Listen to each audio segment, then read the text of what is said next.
Hola amigas y amigos del Portal del Villegas, bienvenidos a esta edición de día miércoles, que vamos a iniciarla comentando eventos que acá y en otras partes sin duda alguna fueron previstos con bastante anticipación, a saber que la insurrección, los grupos que organizaron la insurrección de octubre, que participaron en ella de distintas maneras, no se iban a quedar de brazos cruzados y iban a intentar alguna otra cosa aprovechando las nuevas condiciones.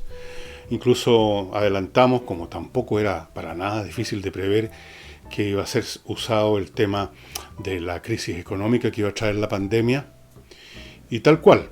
Y se encontró, esta insurrección 2.0 encontró un lema ideal: el hambre. Hambre.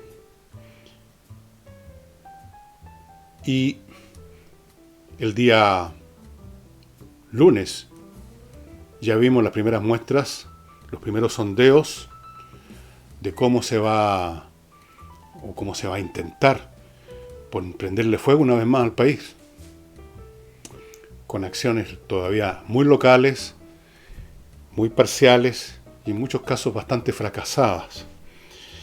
Hemos visto cosas bastante curiosas en medio de este, por así decirlo, ensayo general de la insurrección 2.0. Hemos visto en una foto que se ha hecho viral, y creo que es una foto sacada de una imagen de un programa de noticioso en la televisión, hemos visto 3 obesos mórbidos hablando del hambre. Una cosa bastante surrealista, ¿no es cierto? Harta falta que les hace a esos guatones pasar hambre unos 15 días, a ver si bajan de peso.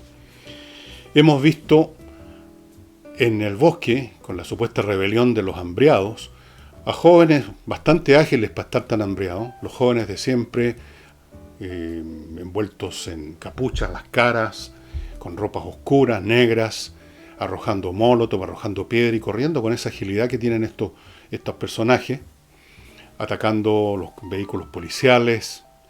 Hemos visto, y hay fotos, a los organizadores y los que dirigen en terreno estos eventos. A mí me llegaron algunas fotos de fuentes que no voy a dar, de personajes muy claramente identificados por las fotos. Son tomas hechas con cámaras de alta resolución. Se está haciendo hace rato esto de ir identificando a los que manejan estas cosas. Y al lado una foto de este mismo personaje en una comilona con gente del Partido Comunista. Se conoce el nombre y apellido y todos los datos habidos por haber de este personaje, que va a sumarse a la base de datos que ya existe sobre este particular. Es evidentemente una situación organizada a base, claro, obvio, de una situación crítica de mucha gente que tiene problemas para alimentarse. Pero el cuadro que está pintando la oposición, o que quiere pintar, es el de una hambruna, literalmente, como las que habían en China, como las que hubieron en Rusia durante los regímenes socialistas. Hambruna, es decir, millones o gran parte de la población, en esos países millones, acá serían miles, de personas muriéndose literalmente de hambre. Ese espectáculo no lo estamos viendo, ni mucho menos. Hay gente que tiene dificultades, hay gente que está viviendo en este momento el fiado, de préstamos de amigos, de parientes, cosas como esas, pero no estamos viendo desde luego a miles de personas arrastrando sus cuerpos por las calles por hambre, estirando una mano esquelética pidiendo un mendrugo de pan. Pero esa es la forma como lo está palabreando y proyectando en su imaginario mental la izquierda, y ciertamente escogieron un muy buen tema, que más fuerte que el alimentarse, ¿no? Que más importante que estar comido. Pero esto fue organizado. Se aprovecha una situación real, pero se le saca partido, se organiza. No me van ustedes a decir que justo a la misma hora sale un grupo de mujeres ancianas y hombres arrastrándose por el hambre, por el suelo, y ya no se pueden mantener de pie, para reclamar. No fue eso lo que vimos. Vimos grupos organizados, vimos los mismos de octubre y noviembre, vimos, como lo vi en esa foto, los mismos, llamémoslo capitanes de batallón o como sea, pertenecientes a las mismas organizaciones políticas. El lunes también exactamente a la misma hora, eso no es una improvisación, se intentó un cacerolazo, se intentó lo mismo que se hizo en octubre, y trataron de movilizar a lo que podríamos llamar los revolucionarios de balcón y ventana, a que salieran a tocar sus cacerolas. Yo no sé qué éxito tuvo eso en todo Santiago o en el resto del país. Aquí en mi barrio hubo una señora que en la misma de octubre que salió 5 minutos a tocar la cacerola, no tuvo mucho eco y se encerró después de ver televisión, supongo, alguna serie mexicana o algo así. Eso es organizado. Si resultó o no, da lo mismo, pero está organizado. Y desde luego yo tengo información de una de mis fuentes que está enquistada en medio del Partido Comunista, sí, que me contó que desde hace semanas en ese partido, tal como ocurrió antes de octubre, los que tienen algún cargo de algún grado de dirigencia, aunque sea local, estaban muy atareados, toda la tarde, toda la noche, pegados al celular, pegados a los computadores, organizando alguna cosa. Organizando lo mismo que organizaron en octubre, la movilización del aspecto ciudadano de la insurrección, de la protesta, o como quieran llamarla, o el estallido social. ¿No es cierto? ¿Tuvo éxito? ¿Va a tener éxito? No se sabe. Esto es como estar viendo el inicio de un incendio en una casa, que se prendió un fuego que está creciendo en la cocina, por ejemplo. Uno pudo haber previsto, como previmos nosotros, como han previsto muchas personas, que ese fuego se iba a producir, que habían unos cables pelados, que iba a haber un cortocircuito y que se iba a iniciar un fuego. Como lo que dije aquí, la gente de la insurrección no se van a quedar de brazos cruzados. Prever eso era bastante sencillo. Lo que no podemos prever, porque ya entra en el terreno de lo empírico, de lo caótico, de lo accidental, de la interacción de factores incalculables, es si ese fuego va a cobrar intensidad y va a terminar devorando la casa completa, o los bomberos van a llegar a tiempo, o un vecino va a entrar a la cocina de la casa del lado con una manguera de jardín y lo va a apagar, o hay un extinguidor por ahí y alguien se va a atrever a entrar, o quizás no. No se sabe. No se sabe si ese fuego va a crecer, si va a destruir toda la casa o parte de la casa, o si va a ser extinguido a tiempo. Eso ya es imprevisible, salvo caso extremo. Salvo caso extremo que no hagamos absolutamente nada, no hay bomberos, no hay nadie, entonces dejamos que el fuego crezca. Eso no sabemos entonces si este nuevo intento, disfrazado de preocupación por el hambre, por los ciudadanos que no tienen que comer, por esta hambruna, al estilo Mao Zedong, que supuestamente estaría amenazando a Chile, no sabemos si eso les va a resultar o no. Pero la intención es lo que vale, como dice el refrán. Respecto a esto, respecto a que aquí hay gente que quiere, si acaso no están prendiendo el fósforo, a lo menos quieren avivar la llama, se refirió el anestesista Blumel. Hasta él sacó un poquito, eso sí nomás, la voz y dijo, voy a citarlo, que el Partido Comunista y el Frente Amplio están exacerbando, en vez de colaborar con, las diferencias entre los chilenos, supongo, exacerbando toda clase de diferencias. Es mucho que lo haya dicho Blumel, pero la verdad es que es un eufemismo. Aquí nos está exacerbando. Exacerbar significa, básicamente, incitar a que algo que está ocurriendo por su cuenta agarre vuelo. Aquí los movimientos, o las personas, o las organizaciones que están vinculadas a este asunto, no están exacerbando, están creando estas situaciones, las están organizando, las están fomentando, promoviendo y ejecutando. Esto no es exacerbar, esto no es un tipo que hace unos pases mágicos para que la lluvia se convierta en un temporal. Esto no es un simple avivar la cueca, como se dice. Esta cueca fue compuesta, la música, hace mucho tiempo. Y ha estado componiéndose nuevas versiones de ella todo este tiempo. Aquí no hay una exacerbación. Aquí, una vez más, estamos viendo al ministro del Interior usando, como dije ayer que sucedía, buscando la manera más suave de tratar el asunto. si es que es posible. Cuesta entender, dijo Blumel, tanta irresponsabilidad. Aquí se equivoca, aquí no es meramente un eufemismo, ¿no? Esto es una equivocación.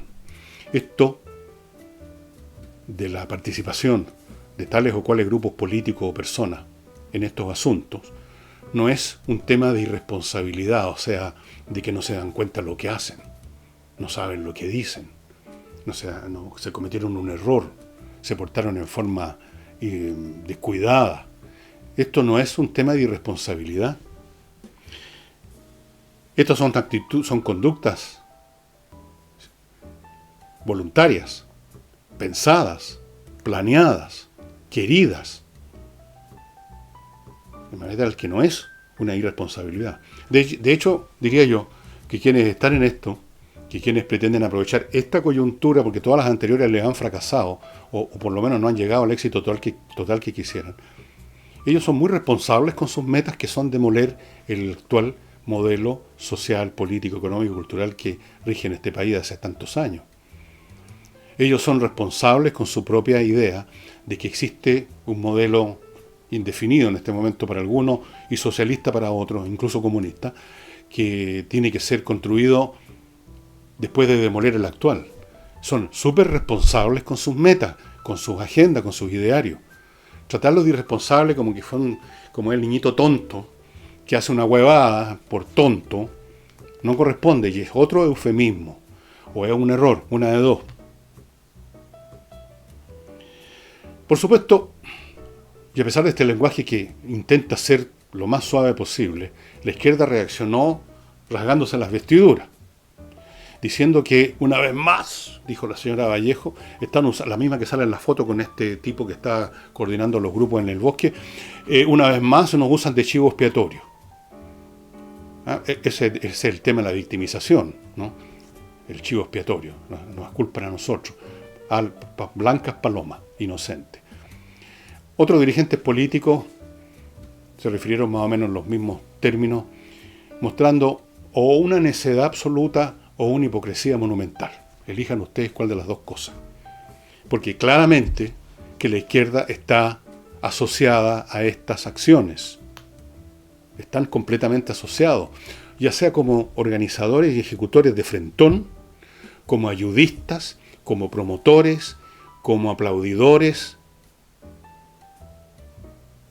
o por último como espectadores complacidos de ver que ha emergido una nueva situación que podría echar abajo el gobierno, que podría echar abajo el modelo. Da lo mismo si la situación no se originó en Chile, sino que en China, país que seguramente deben amar, a pesar de que ya de socialista tiene bastante poco, salvo el monopolio y la tiranía del Partido Comunista. En el resto de la sociedad china y fuera de la vigilancia y todos los métodos habituales de esos regímenes, la economía funciona con claves capitalistas. Por eso que ha crecido China, si no todavía estarían dando palos de ciego. Esto se originó en China, o donde sea que se haya originado, es una enfermedad, una pandemia, que ha paralizado la economía de todo el planeta. Pero no importa, si sirve para culpar al gobierno, o de que está llamando antes de tiempo a la gente a volver al trabajo, o que no llevó a cabo una cuarentena antes de tiempo, o que llevó a cabo la cuarentena y por lo tanto la gente no tiene en qué comer. Porque yo he escuchado a algunas personas ahora diciendo eso, que lo que pasa es que en el bosque hay mucha gente que lleva mucho tiempo sin trabajar porque están en cuarentena hace mucho tiempo. Son los mismos que la semana anterior estaban pidiendo más cuarentena. Entonces no hay manera de contentarlo. Es imposible. Entonces, vamos a ver qué sucede con esta situación. Porque así como este ejemplo que les pongo del pequeño fuego que aparece en una casa, pero uno no sabe si va a agarrar vuelo el fuego, si se va a quemar la casa entera o va a apagarse a tiempo, en este caso también depende de cómo actúe el Estado, el gobierno. Si alcanza a distribuir suficientes medios, en este caso, por ejemplo, en el plano más elemental, cajas con alimentos, si alcanza a neutralizar de alguna manera, aunque esto sí que ya es más difícil, a estos dirigentes, a estos capitanes de batallón, a estos energúmenos que incitan y asusan a la gente, pero que están muchos de ellos identificados, ya hace rato, Es cuestión de que se toque el botón de echarle para adelante. Lo irá a hacer el gobierno, irá a tomar medidas esta vez del tipo policial, legal y judicial para aquellos que inicien este tipo de situaciones. Bueno, resulta que a propósito de eso, en el bosque se detuvo a un lote más o menos de importante gente, 12, 15 personas, unos por andar con elementos incendiarios, líquidos acelerantes, bombas molotov, todo eso improvisado, por supuesto. Ese es el hambre que produjo la gente con tanta hambre que se puso a comprar botellas y a comprar benzina y a comprar acelerantes para reclamar por su hambre. Otros por atacar a la policía, etcétera. Hay un montón, 15 personas más o menos que están detenidos. Y ¿qué ha dicho el gobierno? A ver, adivinen, ¿qué dijo el gobierno? Que se van a querellar. ¿Y qué va a pasar con los detenidos? Es la pregunta que viene. ¿Qué va a pasar con esas querellas? Si llegan a presentarse frente a un juez o a un fiscal de garantía, ¿qué va a pasar con estos detenidos? ¿Van a quedar libres por irreprochable conducta anterior? ¿Van a ser mandados a su casa, que se porten bien, pero no pueden salir de noche, niñito, porque se están portando muy mal? Vamos a ver qué acciones toma el Estado después de detenerlos, de qué tipo son las querellas. Después, ¿qué va a hacer el fiscal de turno o los jueces con esta gente? Vamos a ir viendo si el gobierno, o sea, en el fondo el gobierno que es el Estado en este momento, cómo actúa. Ahí podemos ver si esta casa va a seguir ardiendo o no. Y antes de continuar, amigos, y a propósito de querellas y de cortes y de jueces y fiscales, les quiero recordar que si ustedes tienen un problema de tipo legal civil, propio del derecho civil, situaciones de contratos, situaciones de pleitos con una persona por lo que sea, temas de divorcios, temas de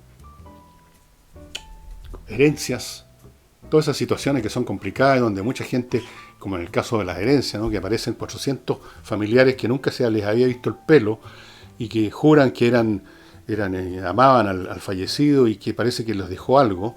Bueno, pónganse en manos de Salinas y Ojeda, especialistas en esos temas civiles. Salinas y Ojeda se están dedicando a esto hace mucho tiempo.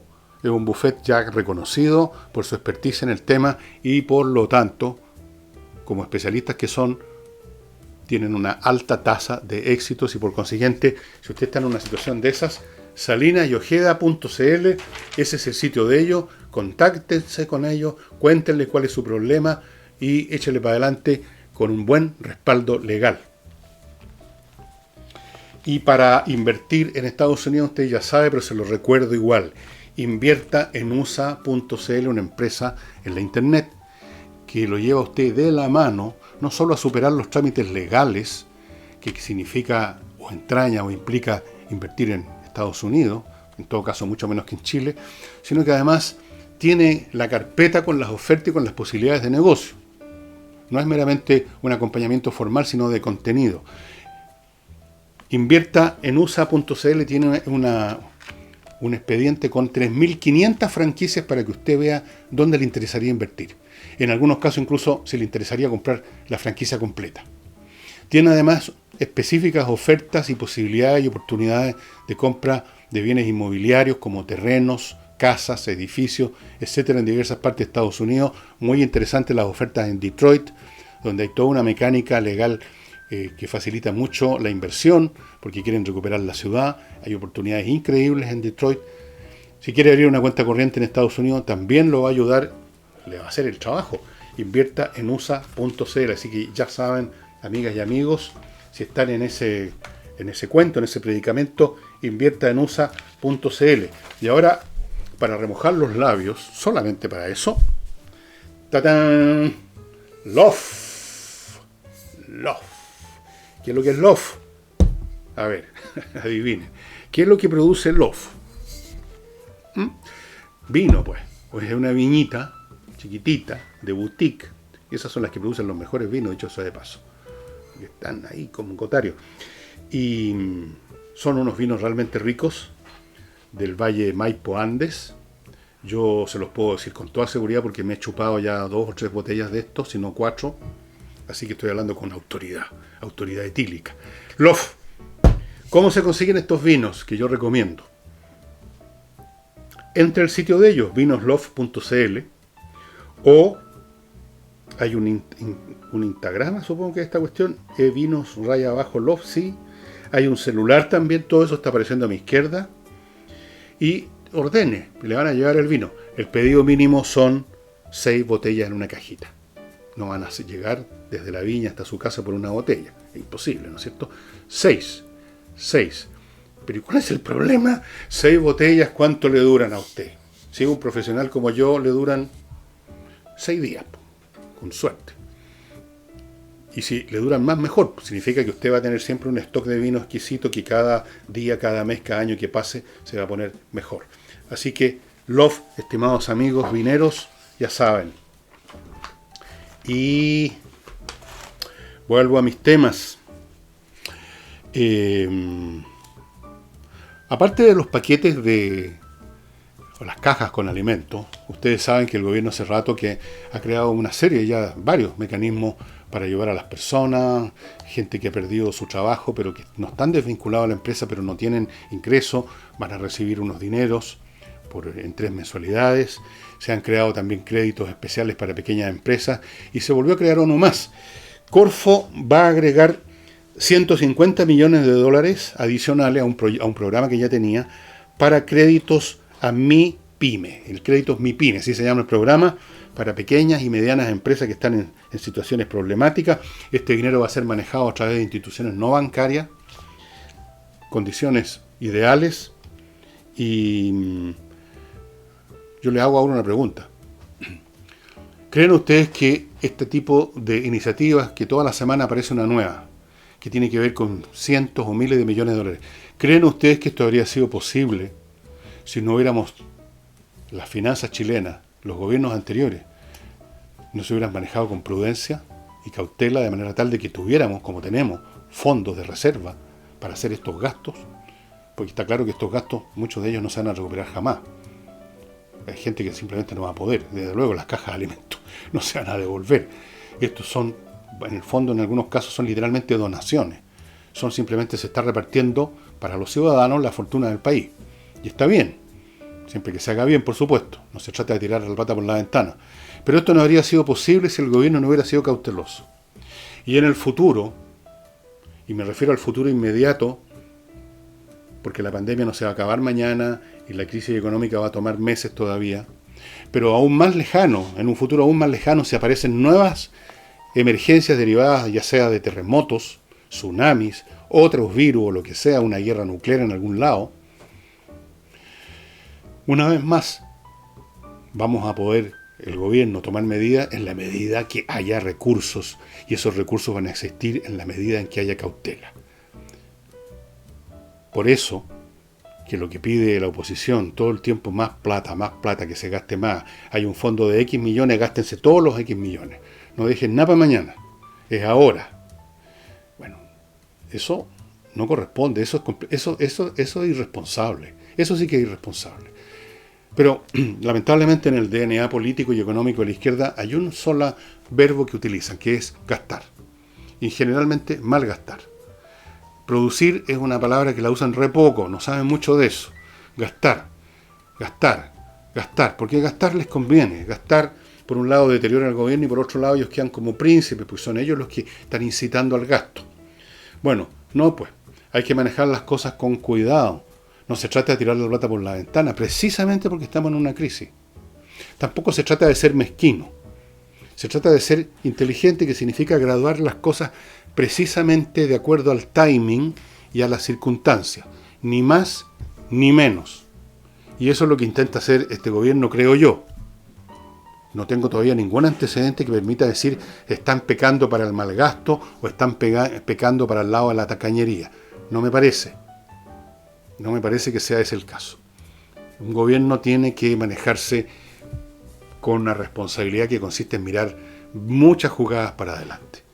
No puede simplemente oír el clamor de las multitudes supuestas que enarbolan siempre la oposición, y que son ellos mismos nada más el clamor de ellos. Demos gracias a que tenemos un gobierno. Sí, señor, den gracias que tienen un gobierno que por último, si está inclinado hacia un lado, está inclinado más bien a apretar un poquito la bolsa y no tirar todo por la ventana, porque eso garantiza que vamos a tener recursos mañana y pasado mañana. Además, tampoco se trata, aunque hubiera toda la plata del mundo, de tirar y tirar y tirar y generar en algunos grupos que a lo mejor podrían arreglárselas por su cuenta, la costumbre ya imperante en Chile es tirarla por uña para que el Estado se haga cargo. Y con esto, en esto pecan todos, no es solamente los desposeídos a la izquierda, que peca la derecha, pecan los empresarios. Tirarla por uña. Dennos. Se genera, es como el niñito mal enseñado, ¿no? Que recibe todo lo que pide y por supuesto se convierte en un flojo de mierda que nunca estudia, que nunca hace nada. Entonces, hasta ese aspecto moral, si pudiéramos llamarlo así, hay que tomar en cuenta. Ir donde se necesita, donde realmente se necesita, donde no hay alternativas y hacerlo con mesura. Mesura no significa tacañería, significa midiendo las cosas. Se está hablando ahora, y este es un término que echó a correr en la prensa para variar, buena siempre para inventar frases. Ustedes saben, hay un medio que yo siempre veo, y cuando veo las noticias relativas al valor del dólar, no pueden jamás decir el dólar subió o el dólar bajó. Siempre es el billete verde, el billete verde, el billete verde. Nunca ha existido para esta gente el cobre, es el metal rojo, el metal rojo, el metal rojo. Bueno, ahora inventaron la jornada negra, la jornada negra. ¿Por qué? Porque hay más contagiados y hay más muertos. ¿Y por qué hay más muertos y más contagiados?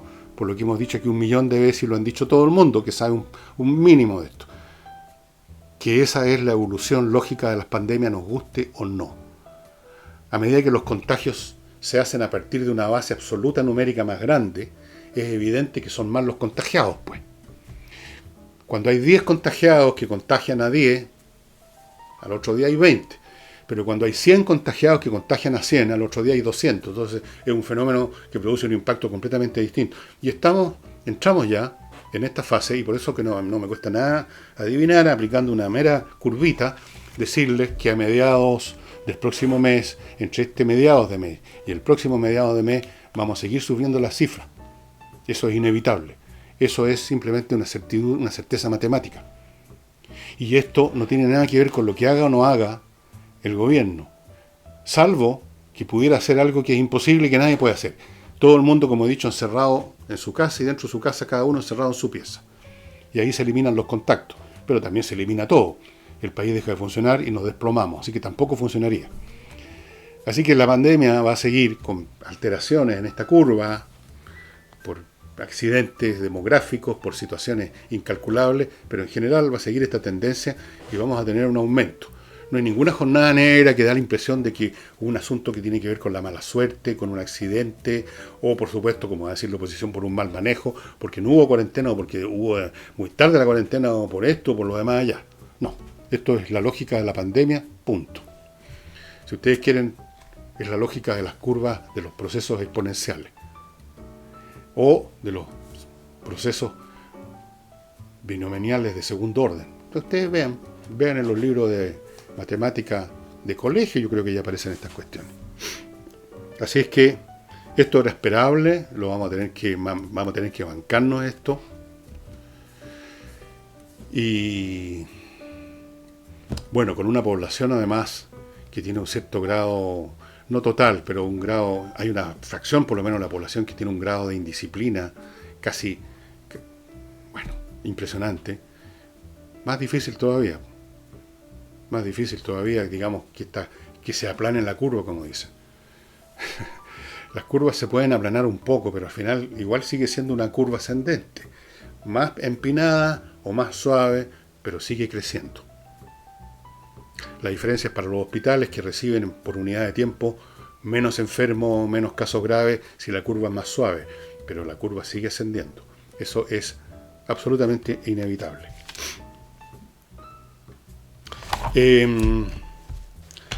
Vamos a otro bloque, estimados amigos, si me permiten, tengan la amabilidad de permitirme contarles de Ángel Hey, el correcaminos, el correcaminos de los vendedores de bienes inmobiliarios.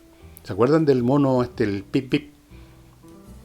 Parecía el coyote, sacaba, me acuerdo, en algunos monos sacaba una tarjeta de visita que decía genio.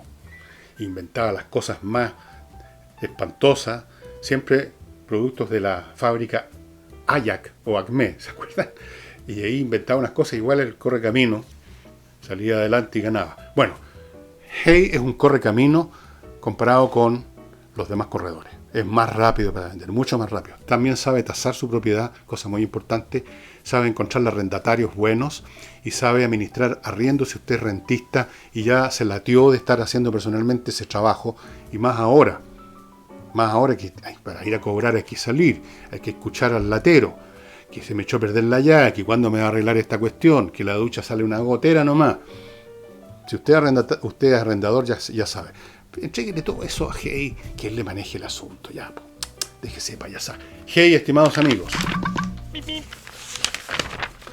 Y para lavar la ropa, qué mejor que Lavo Club. Un producto chileno, hecho por científicos chilenos, o sea, ingenieros químicos que diseñaron el producto, trabajadores chilenos que lo producen, distribuidores chilenos que lo distribuyen. Apoya una firma chilena que además entrega un producto excelente. Un producto que se lo llevan a su casa, que se lo reemplazan cuando el tanque de 10 litros, que dura muchísimo tiempo, pero algún día se acaba, le traen uno repleto y se llevan el vacío y usted no se tiene que mover de su casa, no se tiene que mover de su lavadora. Fuera de eso, el producto es biodegradable y hipoalergénico. ¿Qué más quiere? ¡Hombre, por Dios! Aquí están las direcciones, estimados amigos, el sitio, usted entra al sitio de ellos que está ahí, Lavo Club, etcétera, etcétera, para todas esas ciudades y encarga, y hay 2 ciudades que tienen teléfonos para llamar y ordenar. ¿Ok? Y Notario Express, estimados amigos, ya saben, agiliza enormemente, agiliza 10 veces por lo menos la velocidad con que usted y la comodidad con que usted saca un papel, y además hoy en día para los finiquitos que lamentablemente se están produciendo en muchas empresas, ofrece un sistema que ayuda a hacerlo esto en forma más eficiente, mejor para el empleador y para el empleado, que permite hacerlo esto en números más grandes. Y si usted quiere los detalles de cómo, contacto@notarioexpress.cl. Y para todos los demás que queremos simplemente completar un papel notarial, recuerden, en la página de notarioexpress.cl ustedes lo hacen prácticamente todo, incluyendo el pago. Todo lo que tienen que hacer después es ir un par de minutos a retirar el papel a la notaría. Y les decía entonces, porque quiero volver a ese tema, que la izquierda ha encontrado un nuevo concepto creativo, como dicen los publicistas: el hambre. Ellos dicen que no se trata que se estén aprovechando, que ellos le habían advertido al gobierno, como si hubieran descubierto la pólvora, que habían situaciones problemáticas, que ellos no están fomentando nada, que ellos no están exacerbando nada. Bueno, algunos de ellos quizás no. Pero hay organizaciones políticas dentro del Congreso que sí, no solo están exacerbando, sino que están participando directamente, sino como corporación partidista, que en algunos casos no es una corporación partidista, sino que un grupo de corporaciones, como algunos de esos grupos o parte importante de los miembros de esos grupos, están participando derechamente, y muchos de ellos, les cuento, les advierto, están fotografiados en la base de datos. Sí, pues, si estas cosas tienen consecuencias. Así es que encontraron, como les digo, esto del hambre, lo están usando y van a ver cómo les resulta. Vamos a ver qué resulta.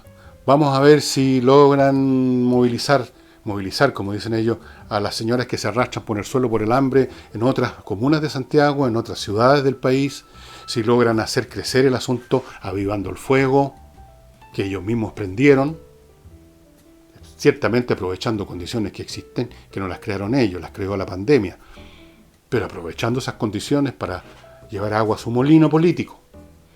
Vamos a ver cómo reacciona el gobierno. Vamos a ver qué pasa con esos detenidos en el bosque, pillados infraganti con bolsas con 10 botellas de cóctel molotov, líquido acelerante. Vamos a ver qué dicen los fiscales y los jueces de garantía. No, ¿cómo se le ocurre? Este niño es muy buena persona. Vamos a ver que si acaso lo sancionan, qué sanciones reciben. Si vamos a ver otra vez el caso de la gente que es enviada a su casa a portarse mejor, no puede salir. Y además en todo caso hay toque de queda, así que bueno, ya. Ese tipo de huevas, que las hemos visto tanto, ¿no? Vamos a ver si el propio gobierno intenta ir más lejos. Vamos a ver cómo se comportan los órganos del Estado, en otras palabras, con este evento y con los que vengan. Vamos a ver qué eventos tienen en carpeta los organizadores de este nuevo intento de salir con la suya. Vamos a ver si les funciona o se les chinga, se les chispotea, porque no hay mucho ánimo en la población.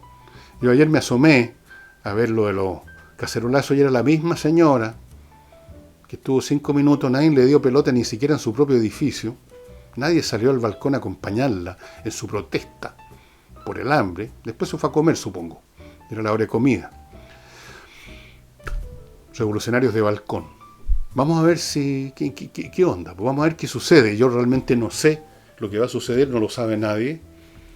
Las cosas, no sé si va a llover mañana, o esta noche, o cuándo, si es que llueve. Son cosas demasiado dependientes de factores incalculables. Pero, como les digo, esta es como una casa donde se inició un fuego. Y depende de cómo se responda a ese fuego, o si el fuego fue mal puesto, podría ser este el caso, si el fuego fue puesto al lado, digamos, en donde puro cemento no va a prender nunca, o si nadie hace nada, bueno, en ese caso el fuego va a crecer y va a devorar la casa completa. Vamos a ver cómo reaccionan los bomberos en esta oportunidad, los bomberos políticos. Y 2 cositas más, estimados amigos. Si usted tiene una empresa que tiene problemas, como casi todas, en su sección administrativa, en su sección de gerencia de personal, de finanzas, póngase en manos de una vez por todas ya de controller. Pues hombre, por Dios, señora, señor, te les vengo diciendo hace tiempo, Controller fue creada para optimizar esa parte de su empresa. Y no la creó cualquiera, sino que contadores y auditores con 20 años que estaban trabajando en empresas internacionales, donde estas cosas son manejadas como una máquina. Convierta a su sección administrativa, de gerencia, de personal, en una máquina, con Controller. Esto es válido para empresas pequeñas, medianas y grandes. Controller tiene planes para todos. Y el ajedrez. Ayer estuve conversando por WhatsApp con Pablo Tolosa. Estábamos conversando de cómo desarrollar una línea en la apertura Ruiz López en el ajedrez. Me dio algunas ideas muy interesantes. Yo estaba metiendo las patas, lo cual me costaba partidos. Perdidos ignominiosamente. Es un hombre muy agradable. Y como saben, es el que creó el sitio espacioajedrez.com, que vende esta caja a 26.900. Subió 2 lucas el precio. Subió todo. El transporte solo subió mucho por las dificultades de hoy en día. Y 2 lucas no son nada, ¿verdad? 2 lucas... nada, lo que le cuesta una barra de chocolate más o menos bueno nomás. Viene con el tablero, viene con las piezas, viene con la licencia para entrar a todos los servicios de espacioajedrez.com y viene con el futuro de los niños. Los niños que aprenden a jugar ajedrez, mientras antes mejor, tipo 5 años para arriba sería ideal, son otras personas después en la vida, así de simple, como los músicos, como los matemáticos, como cualquier persona que desde niño se somete, o más bien dicho, se entrega, y en este caso con un juego entretenido, a los rigores del pensamiento racional, ordenado y disciplinado. Esto significa que su hijo se va a convertir en un gran maestro internacional. Significa que va a desarrollar procesos mentales más eficientes para su vida escolar, universitaria, luego profesional y en toda su vida. Porque el cálculo, la inteligencia racional, hace la diferencia en todo. No crean en el cuento de la inteligencia emocional y todas esas pamplinas. No, el cálculo. Eso que llaman inteligencia emocional es una variante de la inteligencia nomás. El saber cómo tratar con los demás. A veces, sí, de puro cálculo. Y vamos a la parte literaria ahora. Esta vez, más que literario, aunque se podría decir que es literario, una mezcla entre literatura y filosofía, que es ese género que lo inventó precisamente esta persona, que es el ensayo. El ensayo lo inventó un señor que se llama Montaigne. El gran Montaigne. Un personaje, un francés, que estuvo activo durante mediados del siglo XVI en Francia en medio de las guerras de religión en Francia, y otras guerras civiles muy potentes. En Francia estaba dividida entre los católicos y los huguenotes, que era una variante del protestantismo, pero además estaba dividida entre la monarquía propiamente tal, que estaba creciendo en fuerza, y la fronda aristocrática, que quería mantener su fuero, su poder, y esas dos cosas se mezclaban. Las cuestiones ideológicas, en este caso religiosas, le ponen aún más ardor a luchas que pueden tener otro origen. En fin, en Francia en un momento dado se mataba a destajo. Y en medio de toda esa turbamulta atroz, en su casa, en medio de Francia, Montaigne, impasible, impávido, con las puertas abiertas, que entrara el que quisiera, si lo querían matar, que lo mataran, escribía sus ensayos tranquilamente. De repente salía a pasear, le gustaba moverse, iba con un séquito de criados, lacayos, amigos, amigas, lo que fuera, a pasear. Ni siquiera sabía de dónde, dejaba que el caballo lo llevara. Era un tipo así, como, para decirlo en francés que suena muy bonito, insouciant. Insouciant. O en inglés suena también muy bonito, carefree. En castellano no hay una palabra exacta para eso, sería como despreocupado, relajado también podríamos decir. Un tipo que no le sacaban trote con miedos, pánicos, ni ninguna cosa, ni andaba con una agenda. Él fue el que creó este género que se llama el ensayo, que es una mezcla de literatura, de filosofía, de pensamiento, de anécdota. Y Montaigne escribía esto sin absolutamente la más mínima pretensión, y escribió muchos ensayos sobre los más diversos temas. Yo tengo sus obras completas en inglés, en francés, y estas que están en castellano, las leí de cabro chico, en una colección maravillosa que creo que se las he mostrado antes, las 100 obras maestras, se llama esta colección, una colección que estaba publicada bajo la dirección de un gran académico, Pedro Enrique Sureña. Ustedes ven que este libro es bien viejo, las páginas están no amarillas, sino cafés. ¿De qué año es este volumen? En esto, en castellano, no los tengo todos, lamentablemente. 1945, o sea, ni siquiera había nacido vuestro servidor. ¿Cómo será esto de viejo?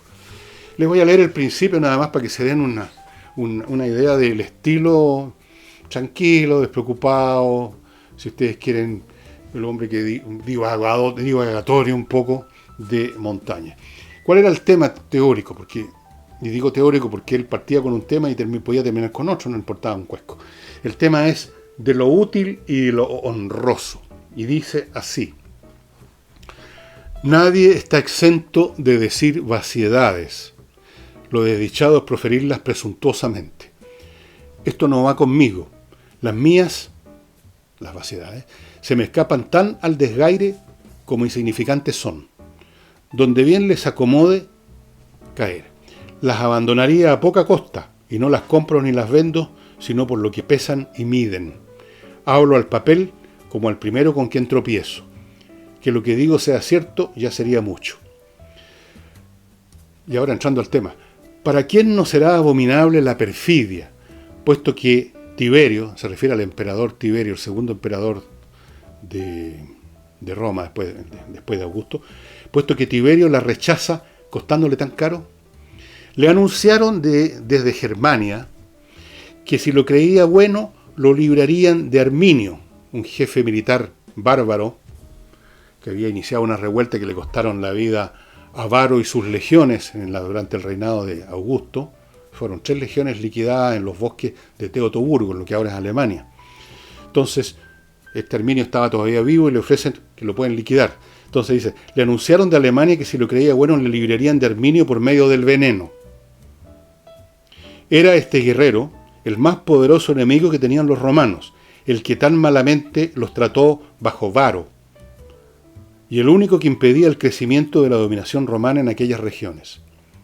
El emperador respondió que el pueblo romano acostumbraba a vengarse de sus enemigos frente a frente, con las armas en la mano, no por fraude y a escondidas, abandonando así lo útil por lo honroso. Era, me diréis, un tramposo, Tiberio. Convengo en ello.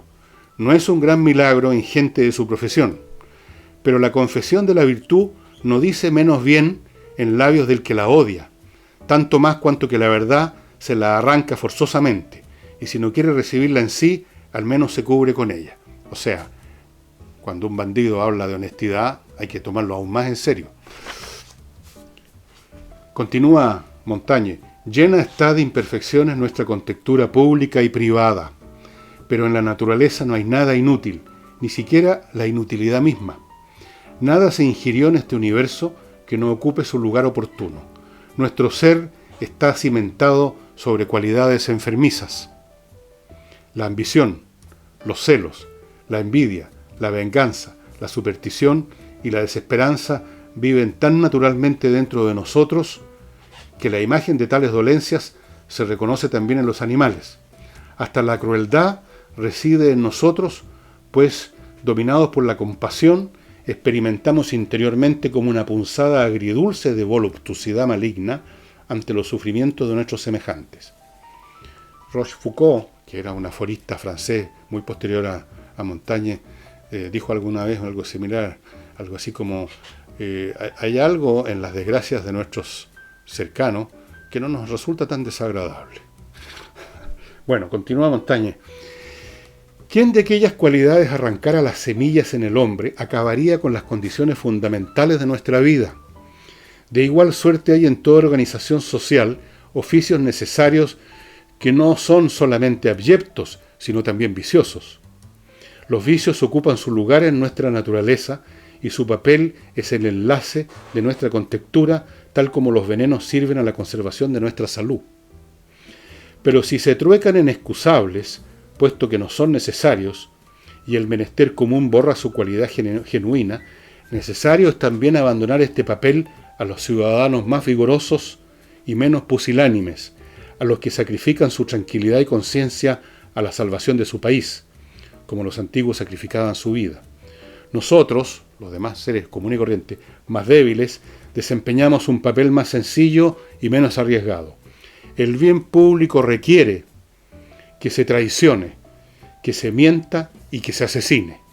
Resignemos esta comisión a gentes más obedientes y flexibles.